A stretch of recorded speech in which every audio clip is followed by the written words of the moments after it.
소요리문답 89문을 이제 보게 될 것인데요. 우리가 88문에서 그리스도께서 구원의 은혜를 우리에게 전달하실 때 쓰시는 그 외적인 수단, 은혜의 방편들이 있다고 우리가 배웠습니다.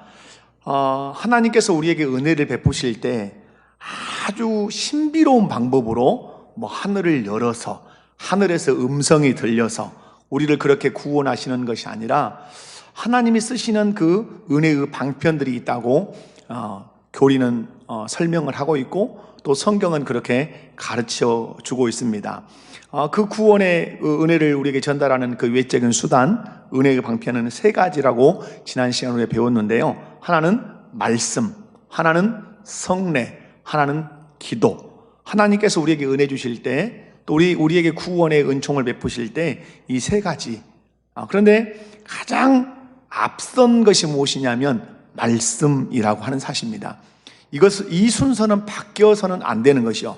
그래서 여러분, 우리가 사도행전 말씀을 보면 3,000명이라고 하는 신도의 수가 교회 안에 들어올 때 제일 먼저 앞서 기록한 것이 말씀을 가르쳤다입니다. 그리고 나서 교제도 있고 그리고 나서 기도도 있는 것이지, 기도가 앞선다거나 교제가 앞선다거나 성례가 앞선다거나 그러지 않습니다. 그래서 여러분, 우리가 예수님의 삼중직을 얘기할 때도 제일 앞선 직이 뭡니까? 선지직이라고 하는 거죠. 왜 선지직이 가장 앞서는가? 왜 말씀 가르침이 가장 앞서는가? 모든 우리의 신앙의 행위는 어디에 근거해야 한다는 거죠? 하나님의 말씀에 근거해야 된다고 하는 사실입니다. 기도, 우리 스스로가 어떻게 기도를 만들어서 하는 것이 아니라 말씀에 근거한 기도해야 되고, 성례도 세례를 베풀고 성찬을 할 때도 우리가 하고 싶은 대로 하는 것이 아니라 말씀에 근거해서 세례를 베풀고 성찬을 하는 것이죠. 기도할 때도 어떻게 하는 겁니까? 우리 주님이 가르쳐 주신 그 가르침을 따라서 기도해야 한다는 사실이죠. 그래서 하나님께서 우리에게 구원의 은혜를 베푸실 때도 제일 앞서 있는 것이 말씀이라고 하는 것이죠. 그래서 우리 개혁교회가 또 보수적인 우리의 신앙을 갖는 교회들이 가장 소중히 여기는 게 뭐죠? 그게 바로 말씀이라고 하는 사실입니다. 근데 오늘 저는 89문만 이렇게 살펴보려고 하는데요. 89문을 제가 읽으면 여러분이 답을 화면을 보시면 사시면 좋겠습니다. 하나님의 말씀이 어떻게 효력이 되어 구원을 얻게 되는가? 하나님의 성령께서 말씀을 읽는 것과 특히 말씀을 강론하는 것을 효과적인 방편으로 삼으셔서 죄인들로 죄를 깨닫고 회개하게 하시며 거룩함과 위로로서 그들을 굳건하게 하시며 믿음으로 구원에 이르게 하신다. 자, 잠깐 이대로 화면을 좀 잠깐만 보겠습니다. 자, 여기 제일 중요한 게 하나님의 성령께서라고 되어 있습니다. 주체가 뭐죠? 성령이라는 겁니다. 그 다음에 읽는 것이 나옵니다. 그 다음에 특히 말씀을 강론하는 것이 나옵니다.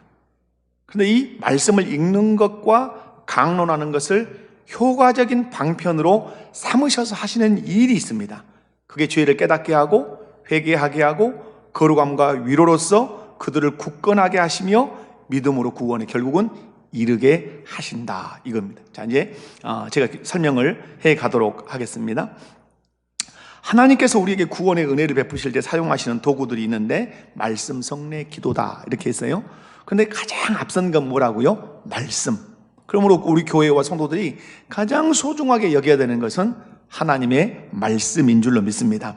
그러므로 우리 성도들이 제일 먼저 해야 되는 일이 뭐죠? 말씀을 읽는 겁니다. 그러니까 여러분, 이제 어떤 한 사람이 구원을 받을 때도 어떤 사람은 질병에 걸려서 아니면 어떤 큰 어려움을 겪다가 예수를 믿었다 이런 얘기를 하지만 궁극적으로 그 사람이 구원을 받는데 가장 기초적인 영향을 끼치는 것은 하나님의 말씀이라고 하는 사실입니다. 그런데 오늘 교리에서 보면 하나님의 말씀이 어떻게 효력이 되어 구원을 얻게 되는가 할 때 하나님의 성령께서 말씀을 읽는 것을 사용하신다, 이렇게 되어 있죠. 그래서 말씀을 읽게 하신다는 것이죠. 그래서 말씀을 읽는 것이 우리에게는 구원의 은혜를 주시는 첫 번째 길이라는 거죠. 여러분, 하나님께서 주신 은혜 중에 은혜가 있습니다. 성도들이 받은 복 중에 복이 뭐냐면 기록된 성경을 받았다고 하는 사실입니다. 기록된 성경을 하나님이 우리에게 주신 것은 은혜 중에 은혜고 복 중에 복이에요. 이 세상의 모든 것을 다 가졌다 할지라도 이것을 하나님 주시지 않았다면 저주받은 것과 같은 거죠.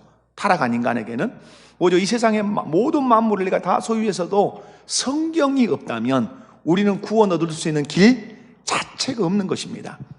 그러나 이 세상의 모든 걸 다 하나님이 내게 주지 않았다 할지라도 성경이 내 품에 있다면 그건 큰 은혜고 큰 복이죠. 왜? 성경 안에 구원의 길이 있고 성경 안에 영생을 얻는 예수 그리스도가 소개되어 있기 때문에 그렇죠.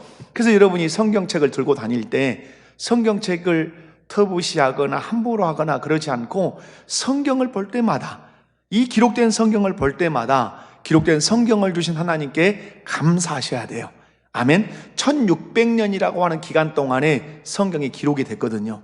이 1600년이라고 하는 이 시간 동안에 성경이 기록됐음에도 불구하고 수없는 저자들이 이렇게 있죠. 그런데 그것이 마치 구슬로 꿰듯이 한 주제, 하나님 나라라고 하는 한 주제, 또 성경의 주인공이 또 예수 그리스도라고 하는 이 주제를 가지고 쭉 온다는 사실이죠. 여러분, 성경을 주신 그러면 이유가 뭐죠?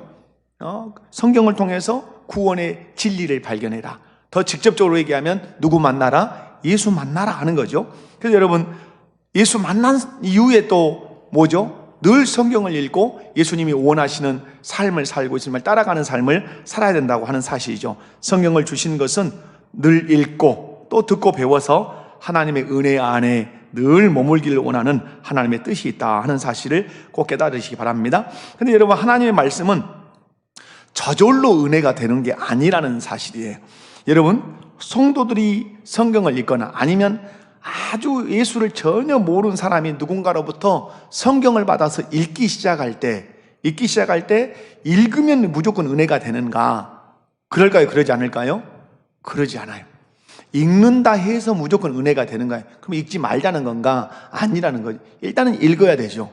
읽어야 되지만 내가 읽는다 해서 다 깨달을 수 있거나 읽는다 해서 다 이해할 수 있거나 읽는다 해서 믿어지거나 그러지 않는다는 거죠.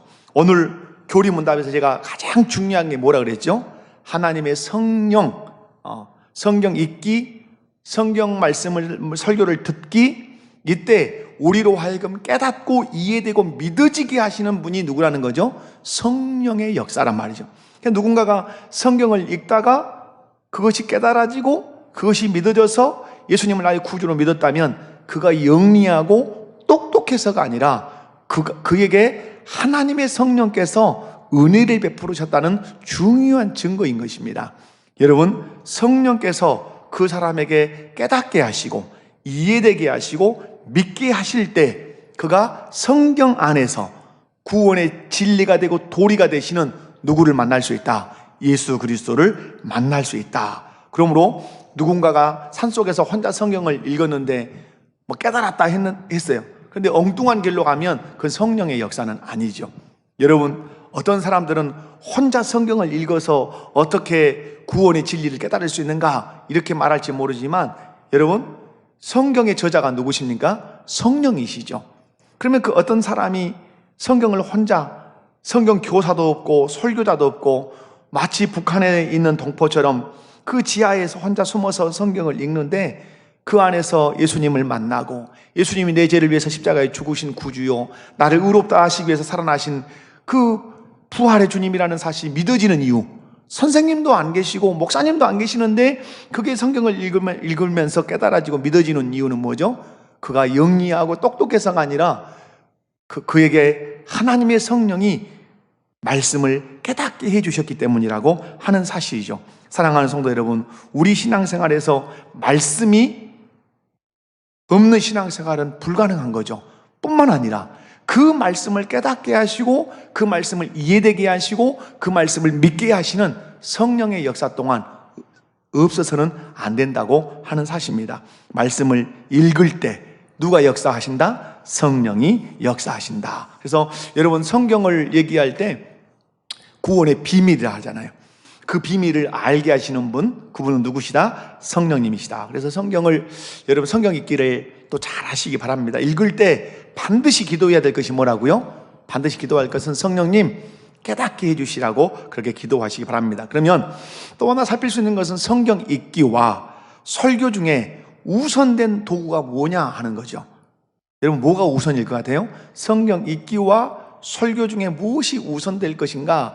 오늘 교리에서 강조하려고 하는 것은 뭐예요? 말씀을 강론하는 것이 더 중요하다, 이걸 말하고 싶어요. 성경 읽기를 부정하는 게 아니에요. 반드시 성경 읽어야 돼요. 그러나 성경 읽는 것보다 또 더 중요한 거 뭐죠? 말씀을 강론하는 것이 훨씬 중요하다는 사실을 여기서 가르쳐주고 있습니다. 왜 그러는가? 여러분, 인간은 우리 스스로의 힘으로 성경을 깨닫기가 어려워요. 물론 아까 얘기한 것처럼 내가 성경을 읽을 때 성령이 역사하셔서 예수 그리스도를 알게 하시고 믿게 하시고 또 따라가게 하셔요. 그러나 또 하나 기억해야 될 것은 성경을 누군가가 해석해주고 설명해주는 것이 많이 필요하다고 하는 사실이죠. 여러분, 로마서 10장 17절 말씀을 보면 믿음은 어디서 나죠? 들음에서 나죠. 들음은 하나님의 말씀, 특별히 그리스도의 말씀을 들음으로 말미암아서 믿음이 생겨난다, 이렇게 말씀해요. 여러분, 사도행전 8장에 보면 에디오피아 내시가 나오잖아요. 근데 그가 근심하고 고민하고 가죠. 성경을 읽는데, 성경을 읽기는 읽었는데 그게 깨달아지지 않는다는 게, 도대체 모르겠다는 거죠. 그때 누가 그 옆에 앉아서 설명합니까? 빌립이 그걸 설명하죠. 설명할 때 그가 다 깨닫는 게 있죠. 설명할 때 그가 깨달았다는 말은 설명해 줄 때 성령이 그로 하여금 깨닫는 은혜를 주셨다고 하는 사실이죠. 그래서 여러분, 우리가 성경을 스스로 읽는 것도 중요하지만, 여러분이 성경을 읽다가 이렇게 이해가 안 됐는데 그 이해가 안 된 것을 설교 중에 들을 때가 있단 말이에요. 아, 저거였구나. 그때 내가 깨닫고 이제 이해가 된다고 하는 사실이죠. 그래서 이 성경을 읽어보면 가르친다. 예수님께서도 내가 분부한 모든 것을 가르쳐라 할 때 이 가르친다는 말은 어떤 의미에서는 설명하고 해석해서 가르친다고 하는 그런 의미가 있다는 사실을 꼭 기억하셔야 합니다. 그래서 성경 읽는 것 전제 되면서 그 다음에 중요한 것이 뭐다? 성경에 대해서 강론, 설교 듣는 것. 그래서 교회의 구성을 얘기할 때 반드시 교회에는 뭐가 있어야 되죠? 이 강단이 있어야 되는 거예요. 강단이 없는 교회는 교회가 아닌 것이죠. 왜? 강단이 있는 이유는 뭐죠? 이 교회가 무엇의 다스림을 받는 교회다? 말씀의 다스림을 받는 교회다. 그래서 이 강단이 크리스탈이냐 뭐 어디 금으로 된 거냐, 이게 중요한 게 아니에요. 사각 괴짝으로 돼 있어도 반드시 뭐는 있어야 되는 거예요? 교회 안에 강단은 있어야 되는 거예요. 강단이 있다는 말은 거기서 하나님의 말씀을 해석하고 설명해 주는 그런 강론하는 강단이 반드시 필요하다는 사실이죠. 성령께서 그 강론을 통해서 하나님의 진리를 더 명확하게 성도들에게 깨닫도록 그렇게 하신다 하는 사실이죠. 그래서 오늘 교리에서 하나님의 성령께서 말씀을 읽는 것과, 그러면서 어떤 걸 강조했냐면 특히 말씀을 강론하는 것을 효과적인 방편으로 삼으신다. 그래서 하나님께서 한 사람을 구원하시거나 구원한 그 사람을 믿음으로 이끌어 가실 때, 은혜 가운데 이끌어 가실 때 반드시 쓰는 것이 뭐라고요? 말씀을 읽는 것과 말씀을 강론하는 것을 도구로 방편으로 쓰시는데, 특히 더 많이 쓰시는 것이, 더 효과적으로 쓰시는 것이 뭐라고요? 말씀을 강론하는 것을 효과적으로 쓰신다고 그렇게 말씀해요. 그렇다면 말씀을 강론하는 이것을 읽는 것과 강론하는 것을 방편으로 삼으셔서 어떤 일을 하시느냐? 오늘 교리에서 어떤 일을 한다 그러냐면 죄인들로 죄를 깨닫게 하신다, 이렇게 돼 있어요. 죄인들로 뭘 깨닫게 한다고요? 죄를 깨닫게. 죄를 깨달은 다음에 또 깨달았으면 뭐 할 것 같아요? 회개하겠죠. 회개하고 나면 그 사람이 어떤 위치에 서게 되죠? 거룩함에 서게 되죠. 그리고 위로를 받는다는 말씀으로. 그리고 그 말씀에 붙들려서 굳건하게 서서 믿음으로 구원에 이르게 하신다. 이게 이제 오늘 교리 말씀이에요. 여러분 오늘 뒷부분을 좀 이제 보도록 하겠습니다. 말씀을 읽는 것과 특히 말씀을 강론하는 것을 효과적인 방편으로 삼으셔서 하시는 일이 뭐냐? 말씀을 들음으로 말미암아 뭘 깨닫게 하신다? 죄를 깨닫게 하신다. 무엇이? 여러분 죄가 무엇입니까? 성경이 말하는 진정한 죄의 정의는 무엇이죠? 죄는 누구를 믿지 않는 것이 죄죠? 예수님을 믿지 않는 것이 죄입니다. 예수님. 우리는 죄 생각하면 제일 먼저 윤리적인 걸 생각해요. 도둑질, 간음, 탐심 뭐 이런 걸 죄로 생각하는데 가장 원초적인 죄는 예수님을 믿지 않는 거예요. 그죠? 그런데 이 예수님을 믿지 않은 것이 죄라고 하는 사실을 무엇을 들음으로 깨닫는다는 거죠? 하나님의 말씀을 들음으로 깨닫게 된다는 거죠. 그 말씀을 들음으로 예수 믿지 않는 것이 죄라는 사실을 깨달았다면 이 사람이 회개하겠죠. 예수 믿지 않은 것이 죄였음을 내가 이제 알았습니다 하고 회개하겠죠. 그리고 그것뿐만 아니라 예수님을 믿지 않음으로 말미암아서 파생되는 많은 죄, 예수님의 다스림을 받지 않음으로, 예수님을 주인 삼지 않음으로, 예수님을 나의 왕 삼지 않음으로 말미암아서 생겨나는 많은 내 삶에서 파편처럼 일어나는 그 죄, 문제를 어떻게 하겠어요? 반드시 하나님 앞에서 회개하겠죠. 예수 그리스도 외에는 구원하실 리가 없다는 사실을 알 뿐만 아니라 그 예수 그리스도를 믿지 않음으로 말미암아서 하나님으로부터, 하나님 말씀으로부터 멀어진 것에 대해서 회개하겠죠. 회개하고 나면 이 사람이 어떻게 된다고요? 이제 거룩하게 되죠. 예수님의 의의 공로를 힘입어서 죄 사함을 받을 뿐만 아니라 자기의 자범죄에 대해서 회개하고 그 죄로부터 멀어짐으로 말미암아서 거룩함에 이르게 되겠죠. 그리고 위로받겠죠. 어떤 위로받겠죠? 내가 하나님의 백성이 되었다고 하는 위로. 여러분이 이 세상에서 얻는 최고의 위로가 무엇이어야 합니까? 내가 진노받을 하나님의 백성, 진노받은 사람이었는데, 저주받은 사람이었는데 예수 그리스도의 구속의 공로를 덧입어서 그 예수님을 믿음으로 말미암아서 죄 사함 받고 하나님의 자녀가 되었다고 하는 것이 가장 큰 위로예요. 여러분이 저와 함께 하이델베르크 요리문답 일문을 배울 때 뭐예요? 나의 가장 큰 위로가 무엇입니까? 이게 일문이었단 말이에요. 기억난가 모르겠어요. 일문이 당신의 가장 큰 위로가 무엇입니까? 이 질문이에요. 그 위로가 뭐죠? 내가 한마디로 얘기하면 내가 그리스도 예수의 것이 된 것이 나의 가장 큰 위로입니다. 이거예요. 우리는 위로라고 하면 막 슬플 때 찍찍 울고 코 훌쩍훌쩍 거릴 때 힘내 이런 것만 위로라고 생각하죠. 그러잖아요. 여러분 생각해 보십시오. 가장 큰 위로가 여러분 지옥으로 던져져야 할 내년 표처럼 얘기하면 흑암의 권세에 던져져서 영벌에 빠져 있는 그 한 생명을 하나님 아버지께서 불쌍히 여기셔서 당신의 독생성자 예수를 통해서 그를 구원해 내신 것, 그것이 최고의 위로가 아니고 무엇이겠습니까? 이 세상에서 천금을 가지고 있다는들, 이 세상의 모든 주의를 다 누린다는들, 이 세상에 있는 부귀 영화 산의 진미를 다 먹는다는들, 그가 영원히 꺼지지 않은 유황불에 던져져서 영벌에 처한다면 이 사람은 최고의 저주요 최고의 슬픔을 당하는 것이죠. 그런데 최고의 저주와 최고의 슬픔 가운데 있을 그를 하나님께서 독생자 예수를 통해서 구원해 내셨다면 이것이 그가 받을 수 있는 최고의 위로라고 하는 사실이에요. 그러므로 여러분, 당신의 최고의 위로가 무엇입니까? 라고 물으면 내가 누구의 것이 된 것입니다.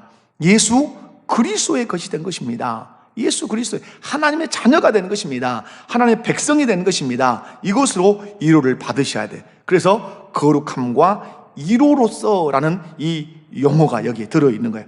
그리고 그들을 굳건하게 하시며, 우리가 굳건할 수 있는 길이 무엇이죠? 우리가 굳건할 수 있는 것은 내가 죄인인 것을 깨닫고 회개하고 거룩함에 이르고 하나님의 것이 되고 하나님의 자녀가 되었다는 것을 알고 그 믿음 위에 서 있는 것, 이것이 굳건한 것이죠. 그리고 결국 그 예수를 믿음으로 어디에 이르게 하신다? 구원에 이르게 하신다. 여러분, 분명히 구원은 단회적인 것이죠. 예수를 믿음으로 구원을 얻는 것이죠. 그러나 시제를 가지고 얘기할 때는 나는 과거에 예수를 믿을 때 구원을 받았고 구원을 받고 있으며 구원을 받을 것이다. 과거와 현재와 미래 시제를 함께 우리가 구원을 가지고 설명을 한단 말이에요. 그러면 뭐예요? 내가 예수를 믿을 때 분명히 구원 받았고 지금도 그 구원의 은혜를 누리고 있지만 예수님 나를 부르실 때까지, 그리고 예수님 재림하셔서 우리의 영혼과 육이 다시 온전한 인격체로 만나서 하나님의 영원한 나라에 들어갈 때 내 구원은 어떻게 되는 거다? 완성되는 거다. 그래서 구원에 이르게 하신다. 이렇게 말씀하고 있습니다. 사랑하는 성도 여러분, 여러분이 죄를 깨닫는 길, 회개할 수 있는 길, 그것이 다 어디가 있습니까? 성경에 있는 것이죠. 그러니까 책망을 어디서 받으셔야 돼요? 책망을 이 강단에서 막 담임 목사가 막 꾸짖는 막 소리 꽉꽉 지르고 막 이런 게 아니라 그냥 말씀을 평이하게 전해도, 말씀을 그냥 평이하게 전해도 그 말씀 속에서 책망이 있고 바르게 함이 있고 의로 교육함을 받을 때 그것이 우리를 바르게 세워가는 것이죠. 그러니까 책망을 어디서? 말씀에서 받는 거예요. 여러분, 사람이 사람을 이렇게 대놓고 책망하면 참 책망해 준다는 건 좋기는 하죠. 그런데 마음이 아리죠. 그런데 감정이 뒤틀리지 않는 책망이 있죠. 그게 뭐죠? 하나님의 말씀을 통해서 책망을 받으면 하나님 앞에 여러분 섭섭하던가요? 성경을 읽다가 설교를 이렇게 듣는데 깨닫게 하셔서 하나님이 저것을 나한테 죄라고 깨닫게 하시구나 할 때는 그 마음에 쓴 마음이 없어요. 그냥 회개가 되고 그냥 죄송하고 하게 되죠. 그래서 여러분, 가장 좋은 책망은 어디로부터 받는 것이다? 성경 말씀을 통해서 그렇게 받는 것이다. 말씀을 정리합니다. 오늘 교리 문답이 이렇게 기록합니다. 하나님의 말씀이 어떻게 효력이 되어 구원을 얻게 되는가? 하나님의 성령께서, 누가? 하나님의 성령께서 말씀을 읽는 것과 특히 말씀 강론하는 것을 효과적인 방편으로 삼으셔서 죄인들로 죄를 깨닫게 하시고 회개하게 하시고 거룩하게 하시고 그리고 위로해 주셔서 그들을 굳건하게 하셔서 믿음으로 구원에 이르게 하신다. 정리합니다. 여러분, 하나님께서 우리에게 은혜를 베푸시는 방편이 세 가지인데 말씀, 성례, 기도입니다. 그러나 가장 앞선 것이 무엇이라고요? 말씀입니다. 말씀을 앞서서 성례가 있을 수 없고 말씀을 앞서서 기도가 있을 수 없습니다. 우리에게 주신 복이 뭐라고요? 기록된 성경을 우리에게 주셔서 마음껏 읽게 하시고 또 우리로 하여금 마음껏 설교를 듣게 하신 것이 우리에게 주신 큰 복이라는 사실을 기억하고 또 기억하시기 바랍니다. 그러나 내가 성경을 읽고 설교를 듣는다 해서 내 지혜와 내 능력으로 다 깨닫는다? 그게 아니죠. 나는 하나도 깨달을 수 없어요. 누가 역사하실 때만, 성령이 역사하실 때만 진리는 깨달아지는 것이에요. 성령이 역사하실 때만 성경은 깨달아지는 것이에요. 그래서 성경을 읽을 때, 설교를 들을 때 여러분이 간절히 간구해야 되는 간구는 뭡니까? 성령님 역사해 주십시오. 성령님 성경을 읽을 때 깨닫게 해 주십시오. 설교를 들을 때 깨닫게 해 주십시오. 성경을 읽고 설교를 들을 때 책망해 주시고 바르게 해 주시고 의로 교육해 주셔서 주님 닮는 삶 꼭 살게 해 주십시오. 그렇게 여러분 기도하셔야 돼요. 그리고 여러분 최고의 위로가 무엇이라고요? 여러분이 이 세상에서 받는 최고의 위로는 내가 예수 그리스도의 것이 되었다고 하는 사실입니다. 하나님의 소유가 되었다고 하는 것이 저와 여러분의 최고의 위로라고 하는 사실을 꼭 기억하셔서 질병이 있다 할지라도 좀 가난하다 할지라도 좀 못 배웠다 할지라도 그것 때문에 쪼다의식을 갖고 기죽지 말고 나는 이래봬도 예수 그리스도의 십자가의 보혈을 통해서 하나님의 것이 되고 예수 그리스도의 것이 되었다고 하는 이 자부심으로 그 모든 환경적인 것들을 다 이기고 하나님께 감사하고 찬송하는 저와 여러분 꼭 되시고 오늘도 말씀의 은혜를 사모하시고 그래서 말씀을 읽고 설교를 잘 경청해서 하나님의 은혜의 그 깊이 속으로 더 들어가 끝까지 구원에 이르는 저와 여러분의 삶이 되시기를 주님의 이름으로 축원합니다. 아버지 하나님 감사합니다. 귀한 말씀을 통해서 우리에게 교훈하시는 주님의 음성을 듣습니다. 하나님께서 우리를 구원하실 때 효력 있게 사용하시는 것은 말씀이라고 그렇게 가르치십니다. 듣지 못하면 믿을 수 없다. 그래서 제자들에게, 교회에게, 성도들에게 땅끝까지 이르러 복음을 전파하라고 하셨던 주의 음성을 기억합니다. 하나님, 말씀을 읽을 때 또 설교를 들을 때 성령님 역사하셔서 깨닫게 하시고 은혜 안에 거하게 하여 주옵소서. 거룩하신 예수님의 이름으로 기도하옵나이다. 아멘.